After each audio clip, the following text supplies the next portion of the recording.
Good morning, y'all. It's Gary from Fitz Preacher Farm. I was watching Deep South Homestead this morning, and I saw Danny talking about who's going to fill our shoes and sharing knowledge that we have, and I think he's right. I think we need to do that, and there's something that I've been going to do for a while, and I'm not an expert, but I have done this for quite some time, and I just want to share these things with you this morning. If you look over my shoulder back there, I got some winter onions going. We're going to try that. I've never tried this before. The guys over at Hoss Tool kind of inspired me to do that. But what I want to talk to you about this morning is this right here. Now, this is a Griswold number 8 cast iron skillet. And I may have mentioned this before, but in the past I have restored and sold cast iron skillets. You used to be able to buy these for a Griswold would cost you $5 at a garage sale. You could get Lodge and Wagner's, and I'm talking about the old cast iron. I'm not talking about this junk that Lodge is putting out now, the pebble stuff with the vegetable spray on it. That's junk. I'm talking about these old skillets that your grandma gave you, and they used them for everything. Now this one here is my everyday user.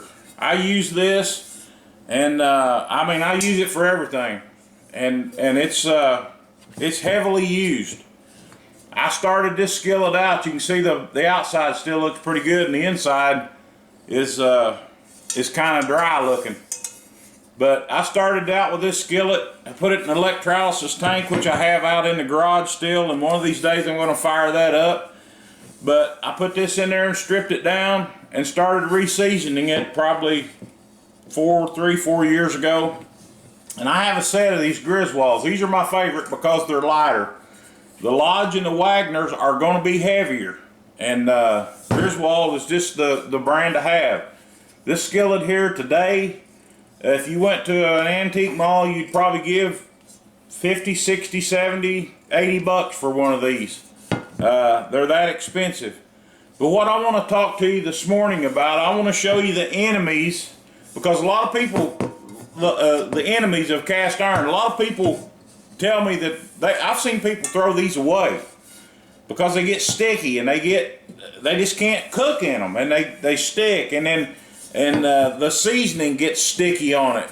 You grab a hold of them. I don't know if you've ever grabbed a hold of one at an antique mall or somewhere, and it's sticky. Well, there's a reason for that, and I want to show you the reason, and I want to show you how to care for one of these this morning and put it up and do it right when you do that. I'm going to show you some skillets that I picked up. Now you can see that's pretty grungy. And when I restore these, I take all that grunge off. That's grandma's cooking. The reason that these have numbers on them, like number 8s and number 10s, it's not a 10-inch skillet, it's not an 8-inch skillet. The reason the old timers had those numbers on there is because they had wood stoves, and that's what this is. This is creosote on the outside of this one. You see that? And what has happened, they used to make these wood stoves, and they would put holes in the tops of them. And you had a number 10 hole, or a number 8 hole, or a number 5 hole, whatever it was. That's why you see these numbers on there. It doesn't mean that it's a 5-inch skillet, or a 10-inch skillet, or a 14-inch skillet. That was the size of the hole that was on the wood stove. And that's why you get these like this. I picked this one up for $1, I think. And it's going to make a good skillet. It's pretty rough. But, you know, if you can pick these up for a couple of bucks, they are restorable. And I want to show you some friends of cast iron. The biggest enemy of a cast iron skillet is that right there. This is the best dishwashing liquid you can buy. I don't care. You can say, oh, I like this, I like that. When they formulated this, they used this to clean oil slicks up with. This is, I don't know what the formula is, but I want to tell you, for a cast iron skillet, this is enemy number 1. This will peel your seasoning off. This will make your cast iron skillet sticky. More cast iron is ruined by this than anything. And you think, boy, what am I going to use? Well, I'm going to show you in a minute. Another enemy of cast iron. Steel wool soap pads. Big no-no. Don't leave these in the cabinet for your other junk. But do not use a soap pad. I'm going to show you the friends now of cast iron. Your best friend is this nylon bristle brush. This is an old cedar one. You can get them any kind, but it's got stiff nylon bristles. This is what you want. I'm going to show you how to use this in a minute. The second best friend you can have in your cast iron is this guy right here. This is a Scotch-Brite Scrub Dots pad. It's got a yeah, that boy, it's bad getting old. It's got a rougher side. They call them dots, but you can get these little scouring pads, and it's got the sponge on the back. But this is the part you want. You want this part right here. You don't have to buy the Scotch-Brite. The green ones are okay as long as they're nylon or plastic. Do not use anything metal on your cast iron. It'll mess your cast iron up. It'll kill you. So I'm going to show you how to scrub this cast iron skillet. I messed up. I should have left this, but I've already cleaned it. But I'm going to show you how to clean it in a sink, and I'm going to show you how to put it up properly. That way, it's helping your seasoning. It's keeping your seasoning. You keep that smooth. I can take eggs in this and flop them around and slide them around, and when I cook eggs. But let me show you how to clean these in the easy way and the best way. All right, we got the old number 8 in there. Hot water. That's your best friend. Another thing, do not put this skillet in the sink, and after you've got it hot and you got potatoes stuck to it or something, whatever like that, do not put that in there hot. Let it cool down. You'll break it, you'll warp it. I've seen them cracked and warped. I bought skillets. I bought a expensive Griswold skillet one time that I thought, boy, I found a gold mine. They only wanted like 10 bucks for it, and I thought, boy, I got me a deal. I got home and guess what? Somebody had put that skillet in a sink and ran cold water on it, thinking that they were going to clean all that stuff off the bottom of it. Well, it cracked it. It'll also warp it, so you got to be careful. Hot water. You notice I'm not using any soap. Hot water. Take that scouring brush.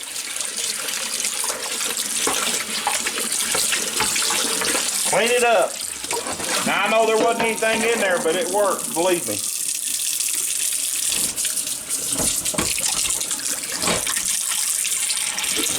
If there's something in there that needs to be taken out, take your Scotch pad,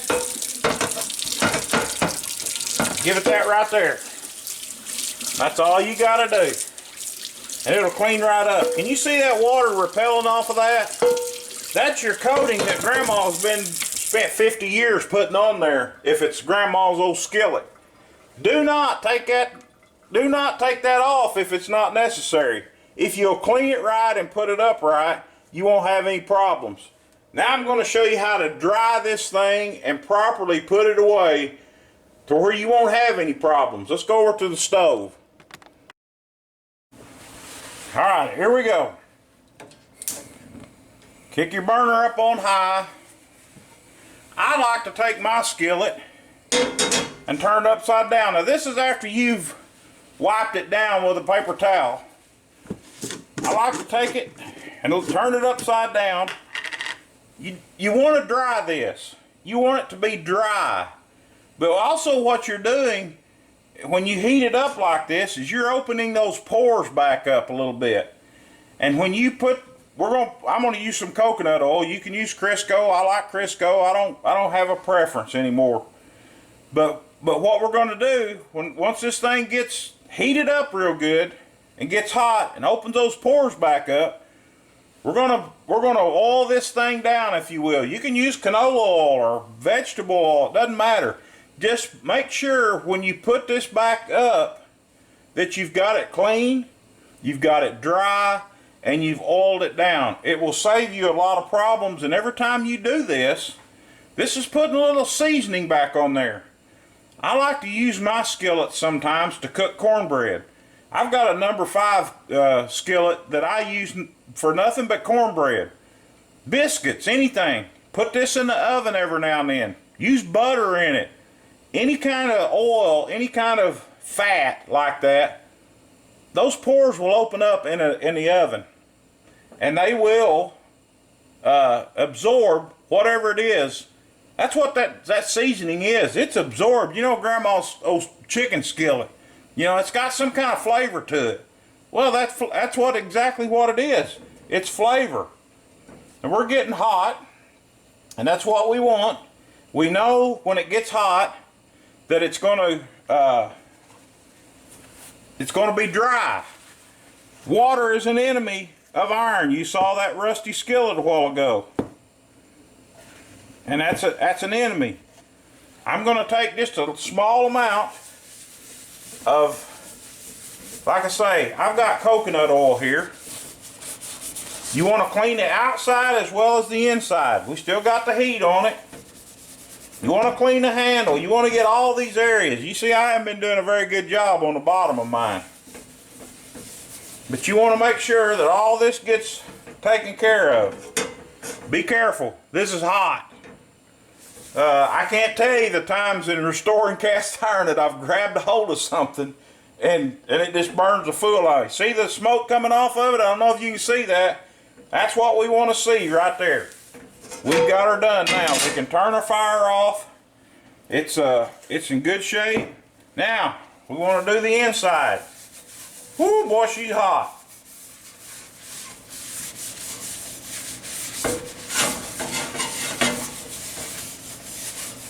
Some people want Crisco. I don't mind.